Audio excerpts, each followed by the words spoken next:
2025 आप लिख के रख लो, ऐसा टाइम आएगा जब लोग रोने बैठ जाएंगे अगर वो बोरोड फंड से ट्रेड कर रहे हैं, जो कि बहुत लोग कर रहे हैं, अगर उनको अपना रिस्क मैनेजमेंट नहीं आता और अगर उन्होंने सही टाइम पे सही जगहों से एग्जिट नहीं लिया तो स्टॉक मार्केट की तो, but that brings to the question जो आपने सेकंड क्वेश्चन पूछा कि क्या करना चाहिए, इन्वेस्ट करना चाहिए, नहीं करना चाहिए, वो नहीं करें।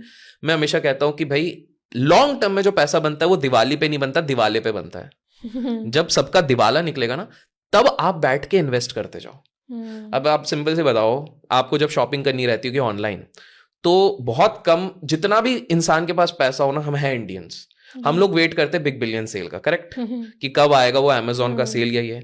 तो जब हम उस चीज का वहां पर वेट कर रहे हैं to buy more, that should be same in the stock market also. तो जो सेंसिबल लोग होंगे वो इस टाइम पे अपने SIPs बढ़ा देंगे। और एक चीज जो करने वाले हैं लोग, वो ये चीज होगी, जो जो जो मैक्सिमम लोग हैं जो पैनिक में आ जाएंगे, वो तो कहीं ना कहीं, क्योंकि ना एक टर्म है जो कम लोगों को पता होगा, उसको कहते हैं अनइंटेंडेड इनफ्लोस। इसको सिंपल सा समझते हैं। अगर आपके जो फ्रेंड सर्कल है जो काफी जॉब करते होंगे, करेक्ट, आप उनसे पूछोगे कि यार आपकी सैलरी कहां जाती है, तो बोलेंगे सेविंग, फिक्स डिपॉजिट और SIP जा रही है। बहुत लोग बोलते हैं, करेक्ट। अब उनसे पलट के पूछना, अच्छा तुम्हारे SIP है, कौन से फंड में जा रही है, आधे लोग वही नहीं जवाब दे पाएंगे। फिर आप पूछोगे अच्छा उसका फंड मैनेजर कौन है, आधे उधर फेल हो गए। फिर उसके बाद पूछोगे अच्छा किस तरह की चीजों में डालना है, आप हाइब्रिड में डाल रहे, आधे उसमें फेल। और अगर आपने कॉन्स्टिट्यूएंट्स पूछ लिया तो फिर बोलेंगे अरे तुम ज्यादा ज्ञान मत झाड़ो, रहने दो, करेक्ट, नहीं पता होगा।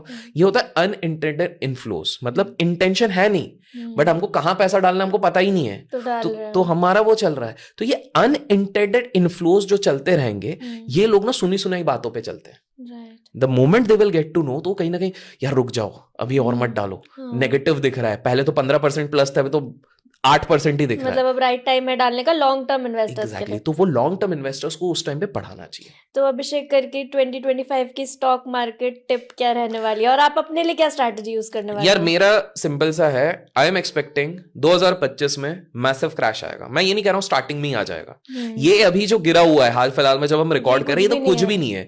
ऊपर से लेके हम अभी 12-13% आए। अब लोग बोलेंगे 12-13% भी कम है। यस, अभी मैं बता रहा हूं, I don't know when this video will get release, I think very soon. थोड़े टाइम के लिए मार्केट ऊपर जाएगा, स्टेबलाइज करेगा, टाइम पास करेगा, ऊपर नीचे लोगों को बोर करेगा। अच्छा, उसके बाद वो डिप नहीं होगा, वो जो सब खुल जाएगा वो वाला है। तो उसमें लोग रोना शुरू कर देंगे।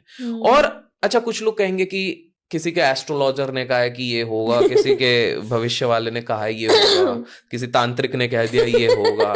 तो भाई देखो, कब जाएगा एग्जैक्ट डेट ये सिर्फ दो ही जन बता सकते हैं। स्टॉक मार्केट कब कहां जाएगा उसकी एग्जैक्ट डेट दो ही लोग बता सकते हैं, एक है भगवान और एक झूठा इंसान। तो एग्जैक्ट डेट कोई नहीं बता सकता, इसलिए मैंने उस पूरे ईयर को काउंट किया हुआ है 2025, because these things take time. And एक और मैं आपको एक interesting, just to end this particular part, क्या होता है कि दो बड़े प्लेयर्स हैं मार्केट में, एक होता है DII, एक FII, foreign institutional investor, domestic institutional investor. Domestic institutional investor मतलब जो म्यूचुअल फंड जिसमें आप और हम जैसे लोग SIPs कर रहे हैं, जिसका करीब करीब हर महीने 23 से 24 हजार करोड़ रुपए आ रहा है मार्केट में, ठीक है। और दूसरा हो गया FIIs जो बेचे जा रहे हैं। अक्टूबर में रिकॉर्ड सेलिंग है, आज तक इतना 2020 में भी नहीं बेचा, 2008 में भी नहीं बेचा जितना उनने अक्टूबर तक बेच दिया है, ठीक है। तो सीन क्या हो रहा है, FIIs जो है फॉरेन इंस्टीट्यूशनल इन्वेस्टर, ये अमेरिका भाग रहे हैं। क्यों? क्योंकि भाई ये ट्रंप साहब आ गए। ट्रंप साहब दो चीजें बोल रहे हैं, पहला वो प्रो इंडस्ट्रियलिस्ट है, दूसरा बोल रहे हैं मैं टैक्स कम कर दूंगा वहां पे। तो आप खुद सोचो ना, ये अगर मेरे को कोई देश ऐसा मिल रहा है, कोई जगह ऐसी मिल रही है इन्वेस्टमेंट करने के लिए जहां पर टैक्स पूरा चले जाएगा या कम हो जाएगा, तो मेरा नेट रिटर्न तो बढ़ ही जाएगा ना वहां पे ओवरऑल। प्लस मैं देख रहा हूं इमर्जिंग इकोनॉमी में इंडिया बहुत एक्सपेंसिव अगर हो गया है, तो मैं देखूंगा कि यार अब ट्रंप साहब उधर आए, हो सकता है इंडस्ट्री उधर वापस और अच्छे से ग्रो करेगी। तो FIIs तो वहां पर जाएंगे, DIIs में मैक्सिमम अनइंटेंडेड इनफ्लोज है, कुछ लोग डर जाएंगे। तो ये जो इंस्टेबिलिटी होगी, इस चक्कर में मार्केट में एक बहुत बड़ा डैमेज आएगा। आपने ट्रंप की बात करी तो it comes to crypto now, कि क्रिप्टो मार्केट में क्या हो रहा है। और अच्छा, आप बहुत सारे स्टॉक मार्केट के लोगों की बात करते हो, बहुत सारे स्कैम्स की बात करते हो, हिडन लोगों की, तो क्रिप्टो का कोई ऐसा बहुत बड़ा इंसान बताओ। अभी ना एक रीसेंट केस हुआ है क्रिप्टो का।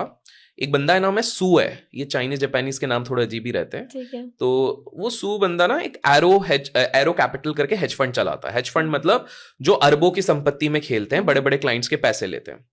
आप जान के हैरान हो जाओगे, उस बंदे ने $3 बिलियन $3 बिलियन मतलब करीब करीब 24,000 करोड़ रुपए बनाए नहीं, उड़ा दिए। अच्छा।